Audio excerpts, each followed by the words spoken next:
Well, it's March. That means everything's waking up. And I know a lot of folks rely on the rain, or maybe you just don't even thinking about it, but like, let's see, zoom in on here maybe. Come on, camera. There we go. So look, this is my plum tree, and it's budding out already. Down here, got a honeyberry that's waking up. In fact, all my honeyberries are waking up. But they're actually waking up, and we haven't had rain. Like, look at this guy. So, I'm out here, got the hose, and I actually was out here yesterday doing this, wetting them down, because it's so dry. Usually in March we get pretty decent rain, to be honest. We get more rain in March, I think, than we do in April. But if you're thinking about it and you're warm, like today we're supposed to get in the 70s again like we did yesterday, go out. If you're above 50 and you haven't had rain in a while, I recommend going out and giving your plants some water. You're not going to hurt anything. You know, give those plants a good head start, get them some water. In fact, this is also a really great time to be adding your fertilizers.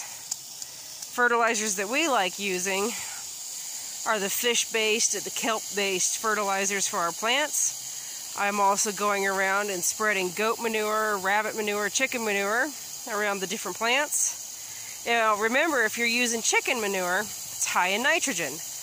But also, guess what? Because, as you see here, I'm using wood chips. Wood chips will steal the nitrogen from the soil. So to balance that out, toss some manure in there from your chickens.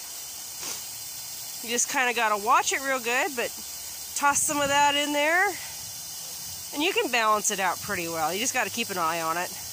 Mother Nature will tell you if something's wrong. Just watch what's growing or not growing. And I don't stand at any plant for any given amount of time. I kind of walk around. Like this one, I don't have any wood chips around it right now to protect it, so I'm going to water it just enough so that it kind of fills up with water around it, and then I'll walk away, go do another plant, and come back to it, just so I'm not doing nothing but moving mud everywhere and creating a darn mud hole and not actually watering the plant. I'll come back. But yeah, be out there, your bushes, your trees, well, we're supposed to, so look, as you can see, it's not sunny today, and supposedly we're going to have rain tonight, tomorrow. But we're also supposed to continue to be in the upper 50s for quite a while now. So anyway, if we do not get a decent amount of rain, I'm going to start watering my yard. We need to take care of what you got. Now, on a homestead, why on earth am I worried about mowing mowing? So why would I be worried about watering the grass? Well, I know that the idea is grow food, not lawns. But let me tell you something that some people kind of overlook. The lawn back here, I water it, I mow it, and I can take the mowed grass, put it around my bushes, put it in the garden, put it around the fruit trees. It works really great as a cover to help hold in moisture when we have water. I also can take those grass clippings. Now this is where people are going to have controversy, and that's alright. Believe me, it's alright. So, I'll take the grass clippings, and I'll take it to our goats. Now I don't just dump it in a big old pile and say, alright guys, have fun.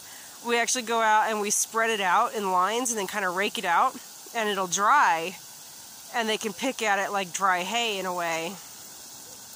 And so far we've not had problems with any choke. We have not had problems with the grass molding and fermenting because we rake it out and they're able to eat it. We do the same thing for the chickens, and we'll even do that for the rabbits. And something else we do is actually, we started doing this last year, is we take the rabbits in their cages and we just move them along in the grass. So, and in all honesty, I don't remember how many times I actually had to pull out the mower last year to mow many areas of our lawn. Only because I wasn't mowing, the animals were mowing. I had the rabbits mowing. So this year I want to design some different rabbit tractors, a little bit different. Keep tinkering with the design, get the rabbits mowing, but also I want to design some tractors to use for quail. Put quail out. Now quail, if you ever have quail, they are digging machines. Those things take a chicken, put a chicken to shame on how much a chicken can dig, scratch. A quail, my goodness, they waste. They don't waste any time, no business on scratching.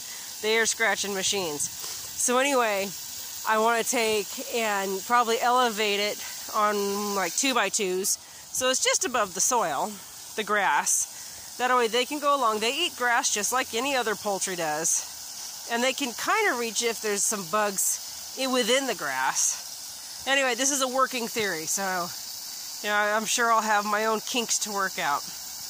But anyway, yeah, I've got a lawn, and I put it to good use. It's not just mowing it and putting the grass in a barrel and sending it to the landfill or whatever people do. It's not just having a grassy mound somewhere on my property where the grass doesn't do anything. I actually put the grass to use just like if it was a crop. So don't let somebody shame you because you've got lawn. It really can be a great thing. And guess what? I've got kids. They love being able to play on the grass. I like being able to come out here and lay in the grass. You know, get close to the earth. I don't want to come out and lay on wood chips. It just doesn't feel good. You know, so I'm not for the big manicured lawns, but I do believe lawns can have a really good purpose. So I'm going to go ahead and finish watering the trees and the berry bushes out here. And if it's not too windy, I might actually hook up a sprinkler. But we see we've got a breeze today, and there's really no point hooking up a sprinkler if I'm going to end up with water going where it doesn't need to go, because that's just wasting water. So we'll see what it's looking like here in a little bit, and if I'm going to hook up a sprinkler or not.